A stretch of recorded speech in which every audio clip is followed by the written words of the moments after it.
میرے دیکھنے والوں، سننے والوں اور جن تک میرا آج کا پیغام پہنچ رہا ہے، سب کو میری طرف سے السلام علیکم۔ کروڑوں درود نبی پاک صلی اللہ علیہ وآلہ وسلم کی ذات پر۔ دوستو، آج توبہ کا فلسفہ، جس کو حضرت واصف علی واصف نے اپنی کتاب قطرہ قطرہ کلزم میں ایک خاص ترتیب کے ساتھ لکھا ہے، ہم ان سے ماخوذ لیں گے، وہاں سے پڑھیں گے کہ وہ کس طرح اس کو ڈسکس کرتے ہیں۔ حضرت واصف علی واصف کہتے ہیں کہ اگر انسان کو اپنے خطا کار یا گناہ گار ہونے کا احساس ہو جائے تو اسے جان لینا چاہیے کہ توبہ کا وقت آ گیا ہے۔ اپنے گناہوں کا احساس ہی توبہ کی ابتدا ہے۔ اگر گناہ کا کوئی گواہ نہ ہو تو توبہ تنہائی میں ہونی چاہیے، اور اگر گناہ پوری قوم کے سامنے سرزد ہو تو توبہ بھی پوری قوم کے سامنے ہونی چاہیے۔ دوستو، یہ بہت ہی اہم بات ہے کہ وہ کہہ رہے ہیں کہ گناہ اگر تنہائی میں سرزد ہوا ہے تو توبہ تنہائی میں کرنی ہے، اور اگر گناہ پوری قوم کے سامنے آپ سے ہو رہا ہے تو توبہ بھی پوری قوم کے سامنے کرنی ہے۔ دراصل توبہ کا خیال خوشبختی کی علامت ہے۔ جو اپنے گناہ کو گناہ نہ سمجھے وہ بدقسمت ہے۔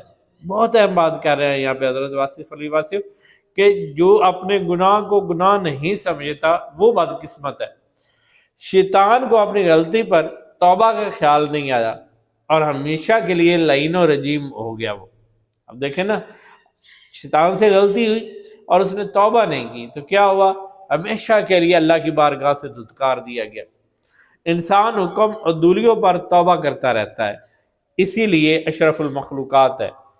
کافر اپنے کفر کو دین سمجھتا ہے، اسی لیے وہ اپنی عبرت کو پہنچے گا۔ آگے چل کے حضرت واصف علی واصف فرما رہے ہیں کہ کچھ لوگوں کا خیال ہے کہ اپنے ضمیر اور اپنے مزاج کے خلاف عمل کرنا گناہ ہے۔ ایسا ہرگز نہیں ہے۔ گناہ اپنے مزاج کے خلاف عمل کرنے کا نام نہیں، اللہ کے حکم کے خلاف عمل کرنے کا نام گناہ ہے۔ گناہ اخلاقیات کے حوالے سے نہیں، دین کے حوالے سے ہے۔ اخلاقیات کا دین اور ہے اور دین کی اخلاقیات اور ہیں۔ سچ بولنا اخلاقی فریضہ بھی ہے اور دینی بھی، لیکن دوستو دین نے ایسی صداقتیں بھی بیان کی ہیں جو اخلاقی صداقتوں سے بہت مختلف اور ماوراء ہیں۔ اللہ، فرشتے، رسول، معبد اور روح ایسی صداقتیں ہیں جنہیں اخلاقیات سمجھنے سے قاصر ہے۔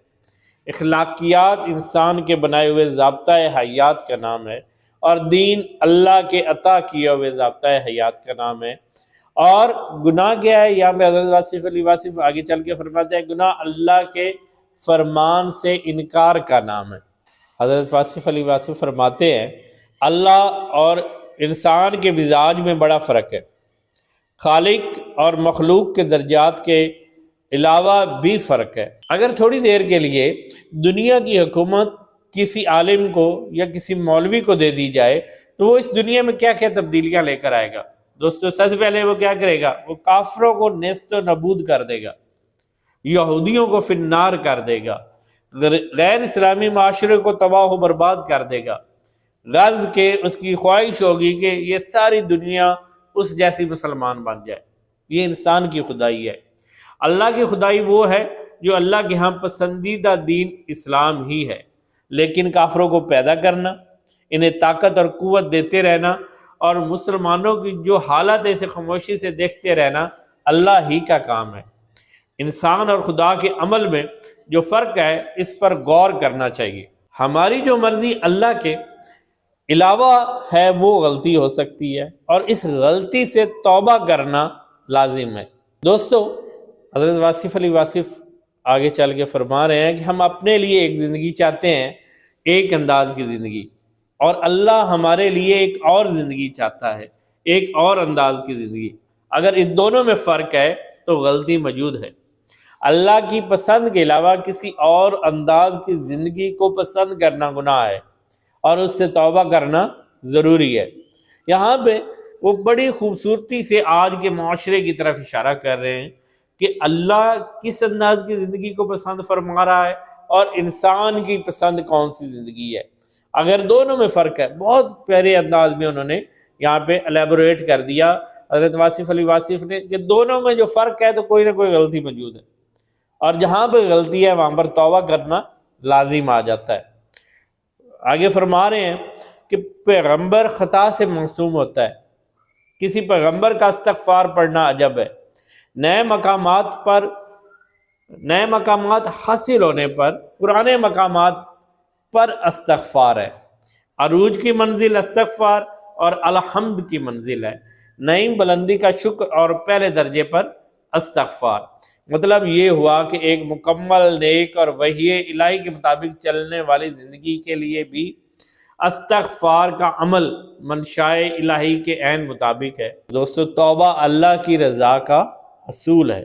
بار بار غلطی کرنے اور بار بار توبہ کرنے کے بارے میں اکثر پوچھا جاتا ہے کہ اگر انسان کو گناہ سے شرمندگی نہیں تو توبہ سے کیا شرمندگی ہوگی؟ لیکن حضرت واصف علی واصف فرما رہے ہیں کہ توبہ کا عمل ترک نہیں ہونا چاہیے۔ اگر انسان کو موت آ جائے تو اسے حالت گناہ میں نہ آئے بلکہ حالت توبہ میں آئے۔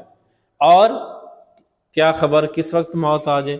گناہ کا احساس پیدا ہو جائے تو گناہ سے نفرت ضرور پیدا ہوگی، نفرت ہو جائے تو دوبارہ گناہ نہ کرنے کا عزم پیدا ہوگا، اور دوبارہ گناہ نہ کرنے کا عزم ہی توبہ ہے۔ اللہ پاک کو گواہ بنا کر اپنی غلطی پر معذرت اور آئندہ ایسی غلطی نہ کرنے کا وعدہ ہی توبہ ہے۔ توبہ منظور ہو جائے تو وہ گناہ دوبارہ سرزد نہیں ہوگا، اور جب گناہ معاف ہو جائے تو گناہ کی یاد باقی نہیں رہتی۔ اور اگر اللہ پاک احسان فرما دے تو انسان کو اندھیروں سے نکال کر روشنیوں میں داخل کر دیتے ہیں۔ انسان کی سابقہ برائیوں کو اچھائیوں میں تبدیل کر دیا جاتا ہے۔ اللہ توبہ کرنے والوں پر بڑا مہربان ہے۔ حضرت واصف علی واصف یہاں پر مختلف مثالیں دے کے واضح کر رہے ہیں اس کو کس طرح سے۔ وہ فرما رہے ہیں حضرت آدم علیہ السلام نے توبہ کی تو انہیں خلافت ارضی کا تاج پہنا دیا گیا۔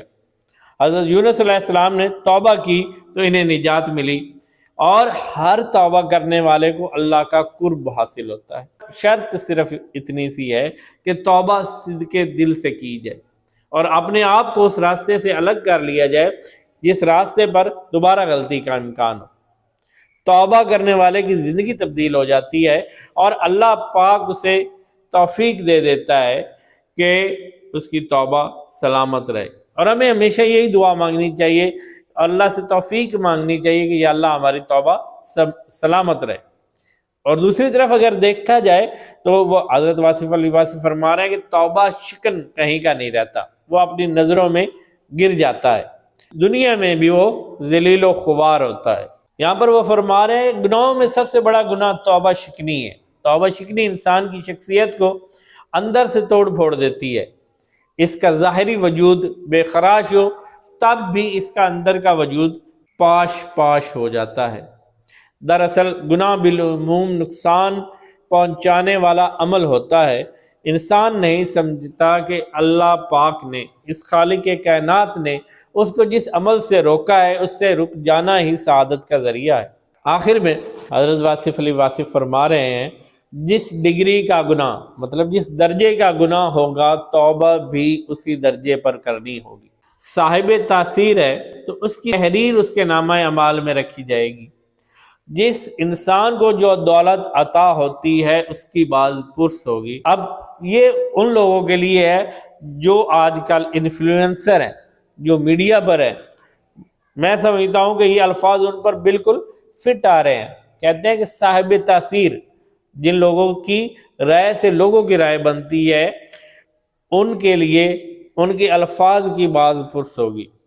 الفاظ کی دولت حاصل کرنے والوں کو ضرور اس دولت کو استعمال کرنے کے بارے میں پوچھا جائے گا۔ اگر نصیب یاوری کرے تو اپنی تحریر کو اپنی نیکیوں میں اضافے کے لیے استعمال کر لیا جائے، اور گزشتہ جو بھی آپ کر چکے ہیں اس پر توبہ کا مدعا ہی یہی ہے کہ آئندہ اپنے الفاظ کے استعمال کو اپنے اعمال کے آئینے میں دیکھا جائے۔ دوستو، میں امید کرتا ہوں کہ میرے وہ دوست جو اپنے الفاظ کا استعمال کرتے ہیں اس کو سننے کے بعد ان کا چناؤ اچھے طریقے سے کریں گے۔